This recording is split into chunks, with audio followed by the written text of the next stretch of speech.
a questão, ou ao mesmo tempo integrados, o acolhimento e depois a responsabilização.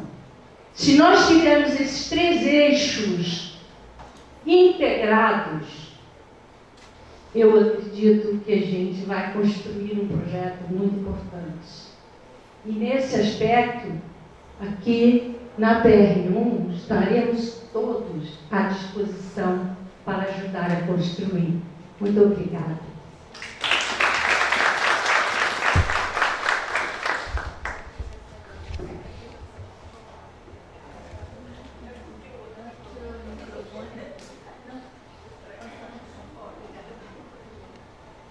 Bom dia a todos e todas aqui presentes.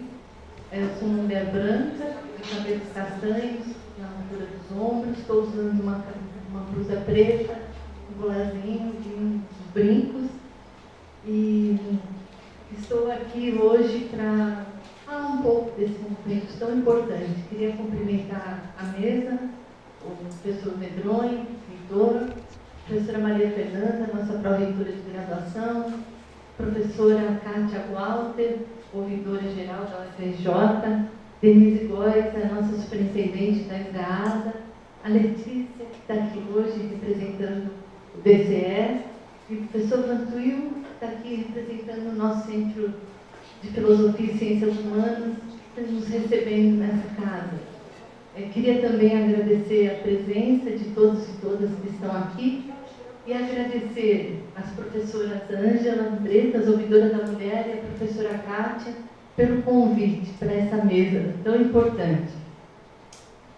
A primeira coisa, quando eu olhei o tema, né, desse evento que nós estamos realizando hoje, eu fiquei muito feliz, porque, para mim, movendo estruturas quer dizer aquilo que eu acredito na universidade, que a universidade tem que ser uma universidade dinâmica. E o que nós sentimos hoje, a gente está discutindo questões como o assédio, questões não só o assédio à mulher que existe, né, na questão de gênero, mas também sexual, o assédio moral, que infelizmente ainda acontece muito em todas as universidades. Nesse ano de 2025, em janeiro, nós tivemos uma reunião da Andifes, falando sobre a situação das mulheres, só com as reitoras e vice-reitoras. A ministra Carmen Lúcia esteve presente a esse evento e ela colocou que ainda a maioria dos assédios que acontecem no nosso país acontece dentro das universidades, infelizmente. Esse ano nós vamos ter, agora no início de 2026, nós teremos um outro evento também para discutir essas mesmas questões, que assim, são muito importantes que a gente traga essa discussão. Por isso, esse evento, aí quando eu penso que nós estamos no século XXI, falando de coisas tão importantes para toda a sociedade, a gente fala na questão ambiental, a gente fala de inteligência artificial, mas ainda como são importantes eventos que falem sobre a questão do assédio. Era muito melhor que a gente não precisasse mais debater um assunto como esse, principalmente nas universidades, mas a gente sabe que isso ainda ocorre e é muito grave. Principalmente aquele assédio velado, né, que as pessoas nem percebem que está ocorrendo. Como gestora, né, na universidade, e assim, fui diretora, coordenadora de programa de pós-graduação, coordenadora de extensão, decana, eu sempre valorizei muito a questão do diálogo, porque no diálogo franco, honesto, é que aparecem as questões mais importantes. É por isso que a gente não pode deixar de ter esse diálogo em toda a universidade, em todos os setores, em todos os níveis. Eu faço parte da Comissão de Direitos Humanos da Andifes. Nós estamos discutindo também, por exemplo, a questão dos estudantes PCD, da questão de acessibilidade, e não só dos estudantes, mas servidores, terceirizados. Como a universidade ainda é complexa em relação a isso, não oferece a acessibilidade necessária para que as pessoas se sintam bem aqui. E isso tem acontecido agora, nós vamos discutir a questão da mulher, a questão do assédio. Então, eu acho eu tenho certeza que um evento como esse pode fazer emergir questões que estão muitas vezes caladas, porque não é fácil. A professora Maria Fernanda citou aqui que a universidade mudou muito. Mudou, mas precisa mudar muito mais, porque a nossa crise não é só financeira, de infraestrutura física, mas é uma crise moral também. Eu não consigo aceitar que dentro de uma universidade nós tenhamos pessoas, tantas pessoas ainda, de todas as categorias, tendo problemas de saúde mental. Isso tem que ser avaliado. Por que isso acontece? Não era para ser assim, porque uma universidade é um lugar onde a gente deveria se sentir feliz de estar aqui. A gente tem mudado, a gente tem trabalhado nessas questões, mas ainda falta muito. E eu tenho certeza que colocar esse assunto em pauta vai fazer mudar muita coisa.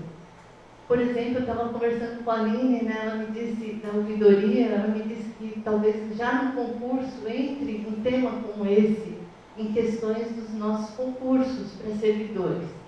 Então, isso é algo que pode ajudar a mudar.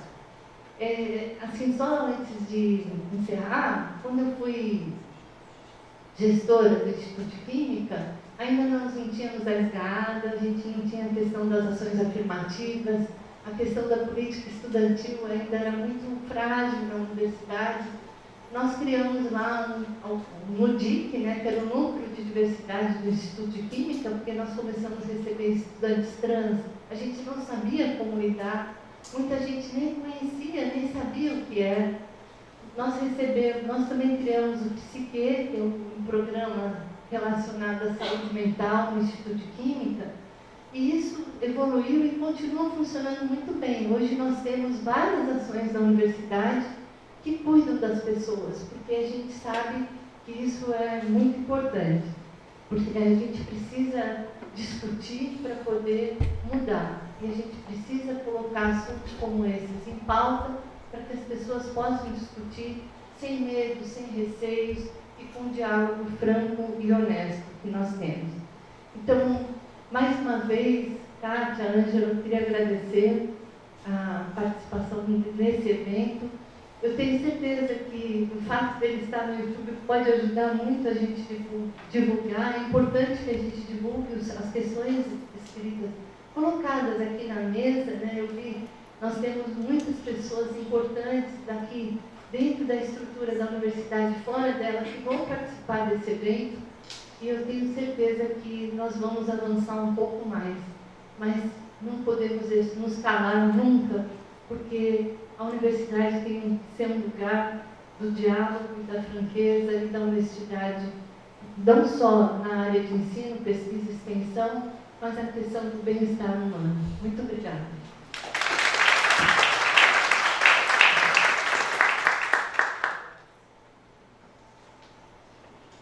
Bom, eu, quebrando o protocolo, nossa querida ouvidora da mulher, me desculpe, mas eu abro a palavra para a aluna, representante da Associação de Pós-Graduandos e Graduandas da UFRJ, Júlia Garcia.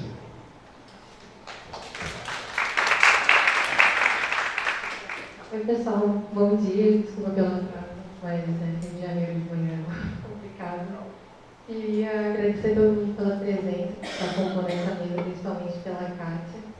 E eu sou representante da Associação de Pós-Graduação aqui da UFRJ, e esse é um tema que a gente vem debatendo muito, o assédio, principalmente dentro dos apoios ao assédio moral, que é um tema que tem sido bem complicado nos setores de pós-graduação e principalmente que afeta a saúde mental da maioria dos estudantes aqui da UFRJ. Durante a pandemia, a gente conseguiu, aqui a UFRJ, a PG da UFRJ, foi a única instituição que conseguiu fazer a prorrogação de 2 anos na época do prazo, os prazos para os pós-graduandos. Isso foi muito importante para muita gente, foi uma época que a gente teve índices de saúde mental terríveis, assim, relatos dentro da UFRJ, da Faculdade Nacional de Direito. Então isso foi uma conquista muito grande, mas a gente vê que tem que fazer muito mais, assim. Isso vem de vários problemas que a gente tem na UFRJ também, de questões das pessoas entrarem na pós e não saberem como vai ser, de vários assédios morais que a gente acaba passando e acaba não conversando, às vezes não tem esse diálogo, como a Cátia falou. Acho que isso é um ponto muito importante de de a gente criar ambientes que façam com que as pessoas se sintam acolhidas o suficiente para fazer um relato e para tratar dessas questões mesmo. Às vezes as pessoas realmente acabam não falando justamente porque não se sentem acolhidas. E dentro da FND, eu fui aluna da graduação também. E o que me ajudou muito nesse período foi o centro acadêmico, foi o CACO. Porque o CACO já tem mais de 10 anos que tem uma ouvidoria de mulheres e que tem pessoas ali dispostas a te ouvir e a fazer com que esses relatos vão para frente. Então, o CACO, dentro da minha graduação, foi muito importante para entender a proporção que esse tipo de denúncia poderia tomar de algo realmente ser feito dentro da universidade. Porque se a gente tem alguém que representa os alunos e essa pessoa realmente leva a sério os nossos relatos, as coisas que a gente fala e os problemas que a universidade tem, a gente consegue ter uma abertura muito maior. Então, hoje em dia, na pós, a gente tem relatos de assédio moral com professores, de alunos, às vezes, que se sentem muito tolhidos de falar alguma coisa e, às vezes, isso não realmente ser levado a sério. Então, o que a Carlos falou, isso é muito importante, a gente realmente criar um diálogo e criar um ambiente acolhedor, e isso partir tanto das instâncias maiores da ouvidoria, de você criar esse ambiente, quanto dos próprios estudantes, de serem conscientizados do que realmente é, principalmente no caso de assédio moral, que a gente sabe que tem marcadores de gênero, que todos os marcadores sociais da diferença fazem diferença na questão do assédio na universidade. Obrigada e desculpa mais uma vez.